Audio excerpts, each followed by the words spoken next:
let's make coconut macaroons. I've been wanting to make these because they're the perfect snack, especially if you've got little ones. They've got coconut in them, which is really good for you. Dark chocolate, again, a really great thing to eat. And what a perfect snack to have. Easy to transport, easy to give them, pretty clean apart from when the chocolate melts. Just a really great snack to have, and also great to have yourself with a hot drink. So let's get to it, because these are actually really easy to make. Preheat your oven to 170. So the first thing I'm going to do is just find a really good size mixing bowl. I've got this huge one. Of course it's me. This came from a charity shop. They're so great and easy to pick up in charity shops, and I love this really classic looking one. We need 80 grams of sugar. I've got some brown caster sugar, and we need 2 eggs. So I've got some eggs here. We actually only need the egg white. Let's give it a go.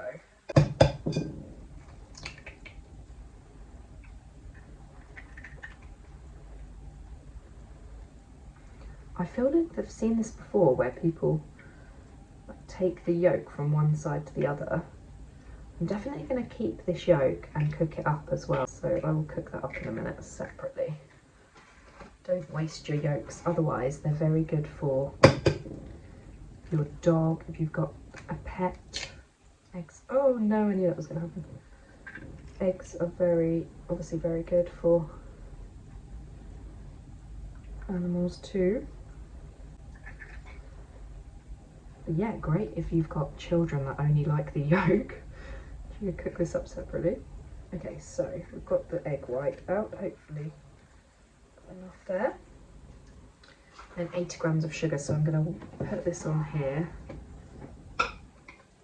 And then I'm hoping mine don't look a funny colour, because I'm using brown sugar. I was thinking this. Okay, that was meant to be 80. I'm on 92. 80! Yay! Okay, and we want to whisk this together, so let's get a whisk.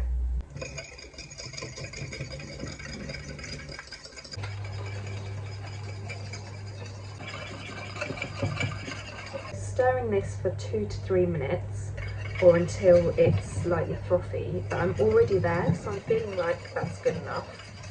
So now I'm going to go in with the coconut, a pinch of salt and vanilla. So I'm just using the last of my grey salt. There we go, that should be enough. Oh no, first hurdle, it says vanilla paste, and I've only got vanilla extract. And it might be for a completely different reason that it's needed, but I'm just gonna put a tiny bit of vanilla extract in and hope for the best. Maybe I'll put a tiny bit of olive oil in as well. This is the issue with me. Sometimes I just try things, it doesn't always go to plan, but fingers crossed. If it works, it's going to be a slightly different recipe, but hopefully still good. Got my coconut from Grape Tree. Let's go ahead. So I love the fact that you can just put your bowl onto the weighing scales and then press on, and then start from 0, even though you've already got the other stuff on. Like, I know that's pretty basic tech, but I feel like I've just never got over how good it is that you can do that. So let's add the coconut.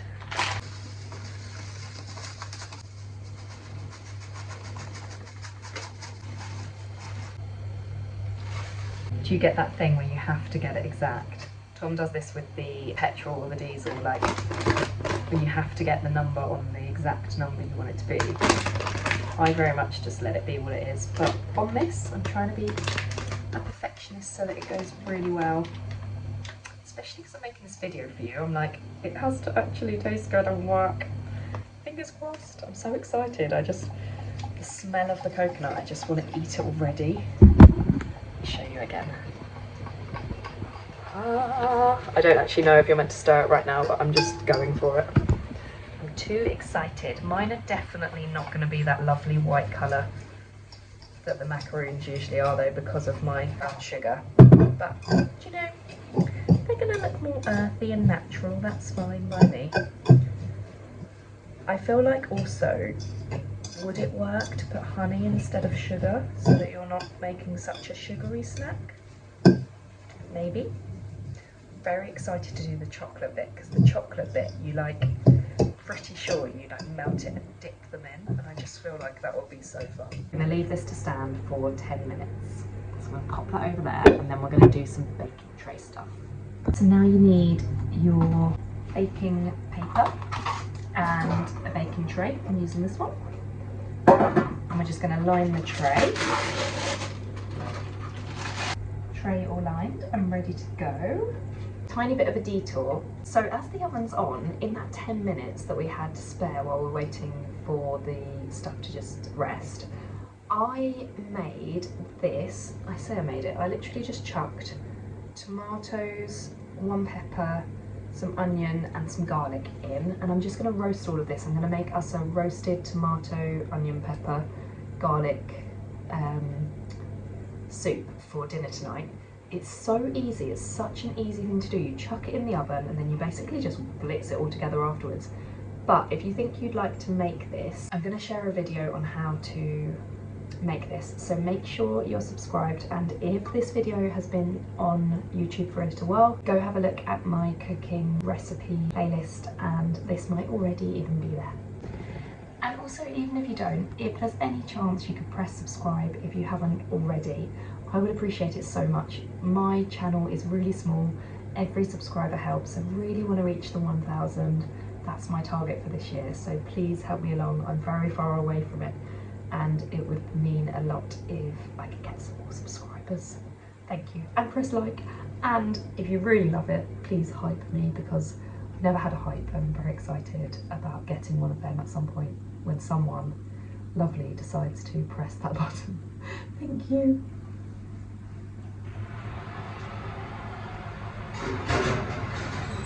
So we've got this at the ready, and all we're going to do is take our mix and just take sections, and as you can probably expect, roll them into little balls and pop them on the tray.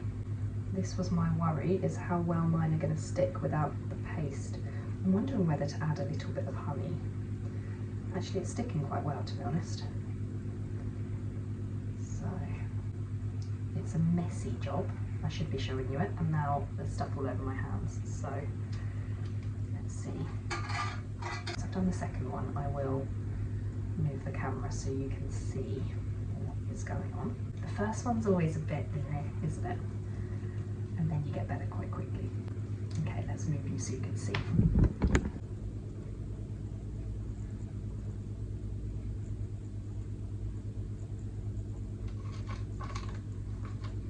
Okay, so where I've been practicing so far, what I've found is that you have to be quite firm with you're almost like really squeezing it like it's a stress ball or something. So I found if I try and roll it, it just falls apart. But if I really squeeze it in one hand and then move it to the other and then back, that seems to be the best for getting it to really kind of stick together. So that is the technique I would say to go for. And that's working a lot better than my first ones that are a lot less kind of stuck together, and I could imagine might fall apart when baking. We will see. You can decide obviously how big or small you want to make them, which is quite cool, because you could make little bite-sized ones, you know, to have with a cup of tea or a coffee, or you could go bigger if you were doing it as like a sweet snack for your child's lunchbox, and it's replacing like a bar of some sort or whatever. You could go a bit bigger like I have there, so it's a bit more filling and there's more to it. I really like the idea of kind of the little ones like that, but then equally nice to have big options. I think this is meant to make about 10 to 12, so I've probably gone smaller than you usually would, because I've already got 11. This is one of my favourite snacks. I can't believe I haven't made this yet.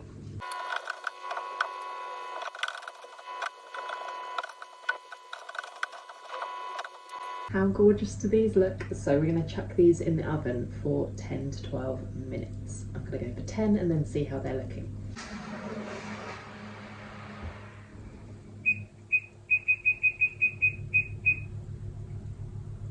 Okay, so grab them out. I ended up doing 12 minutes and then we're gonna leave these to completely cool. So basically gotta leave them for ages. I'm gonna move them onto a plate so that it's easier for them to cool.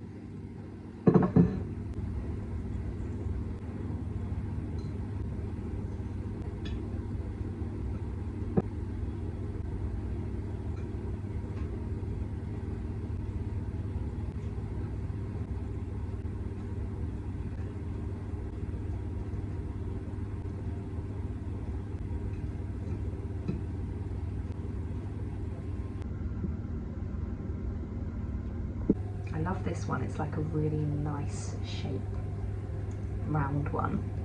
I feel like they are quite bad shapes and I need to get better at this, but equally when you have to do things when your child is napping, if you know, you know, it doesn't matter what they look like, it's just the fact you're managing to do it. Okay, so we've had dinner, we've done loads of stuff. These are really nice and set now. Some have gone missing, we have had to try them, obviously. So now we're going to melt the chocolate, dunk them in, then we have to put them in the fridge for a bit, and then we can do the nice little drizzle of chocolate that finishes them on the top, makes them look pretty. So let's get to it.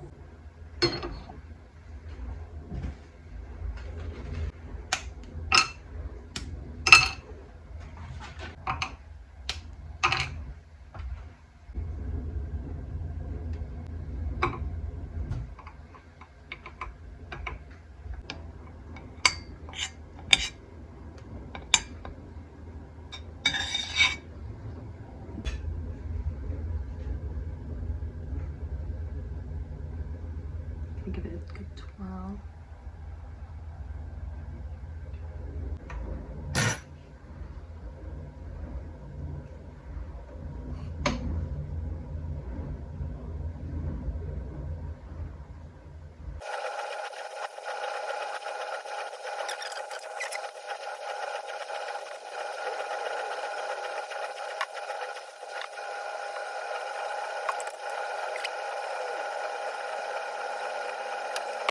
Okay, it kind of went well and it kind of went terribly. Some of them are brilliant. Some of them, as you can see, are pretty awful. I'm gonna eat that, obviously. So I'm gonna put these in the fridge to set, and then we can do the nice little squiggles on top at the end. I think I'm gonna have 1, 2, 3, 4, 5, 6, 7, 8, 9, 10, 11, 12. Still 12, which they said it would be about 12, this recipe, so the fact that I might be left with 12 is great. You'd usually put these things in the fridge, but I just went straight for the freezer because if you want to speed up the setting process and you're a mum without much time, then I feel like the freezer is a great option to just get it through. Also, you've seen how these are looking already. How pretty would these be as a gift for someone?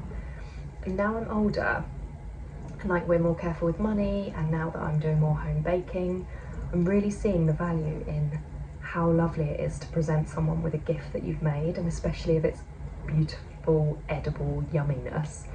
Like, what greater gift. I love it when people say, I've got a friend and she always makes really good cookies, and when she's like, I've made cookies, I'm literally like, yes. So if she turned up on my birthday with a little box of cookies, oh my gosh, like one of my best presents. So yeah, just a reminder as well, if you are like tight on money or anything, then baking can be a really beautiful option. And even if you're not, it's just a lovely thing to do. I was thinking actually for Christmas, I didn't do it this year, but even making like nice oils, or I saw a thing on Megan on Netflix doing like a lovely butter where you make the butter with like, so you buy a butter and then you mix in garlic and rosemary or anything else you want, and then you like roll it in parchment. I'm going to do it at some point because it's beautiful, and then you cut it into beautiful slices, and or you like twiddle the ends and actually give it as a whole kind of roll. Again, what a beautiful gift, like something really lovely. It elevates some bread and butter.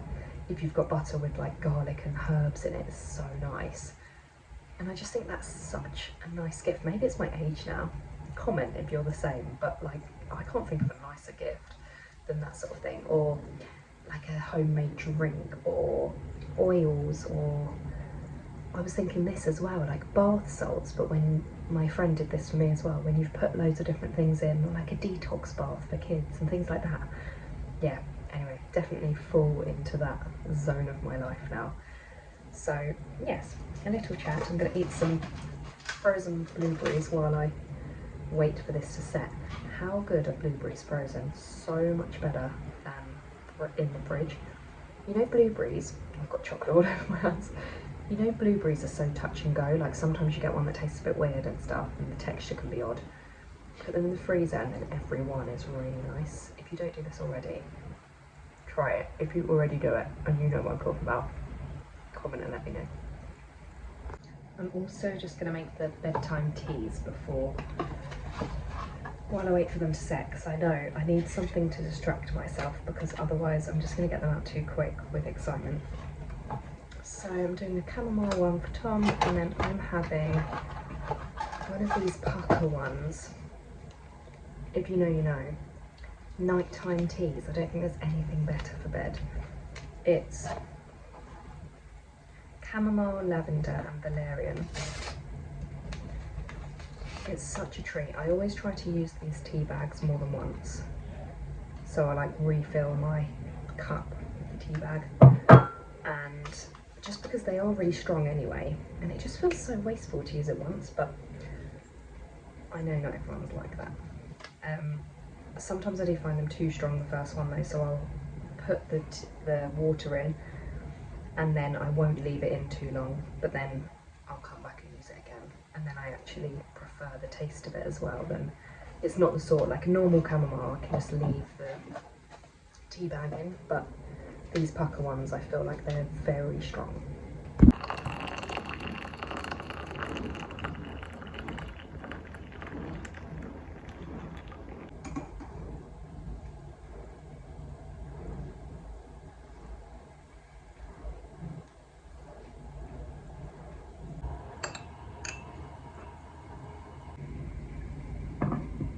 Okay, I'm happy enough with how set these are to just turn them round. I'm ready for us to do the lovely little top bit to finish these off. And then the pretty fine bit at the end is so fun. Okay, they are still a little bit, some of them are a little bit not set, but oh well.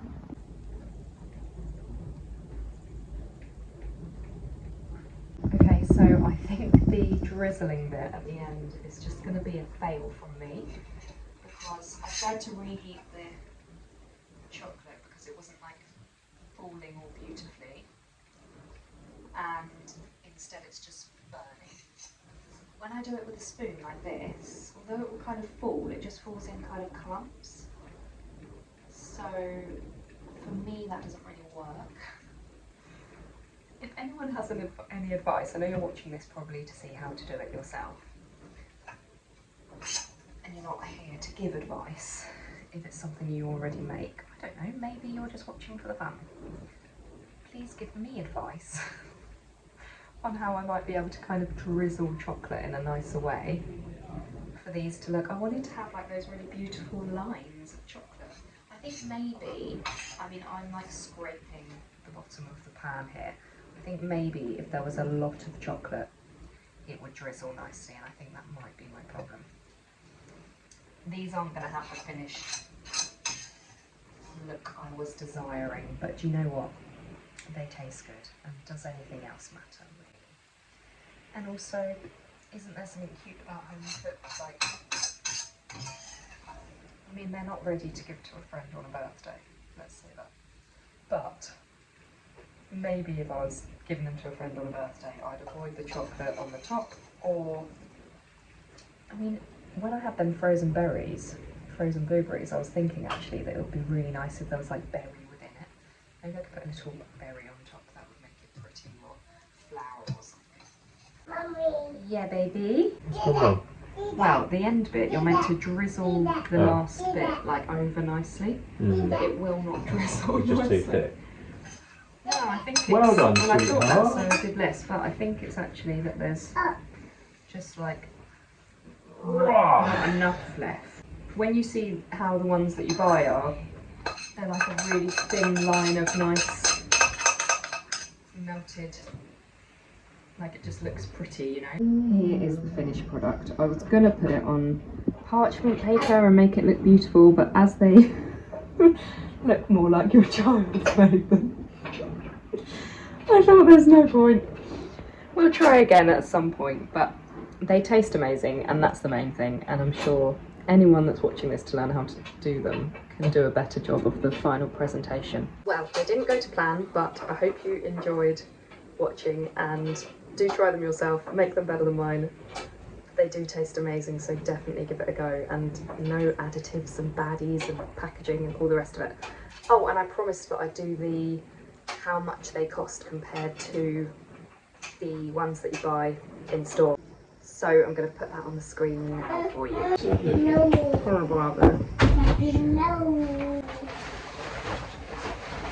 Yeah, then you could have one each day with your lunch.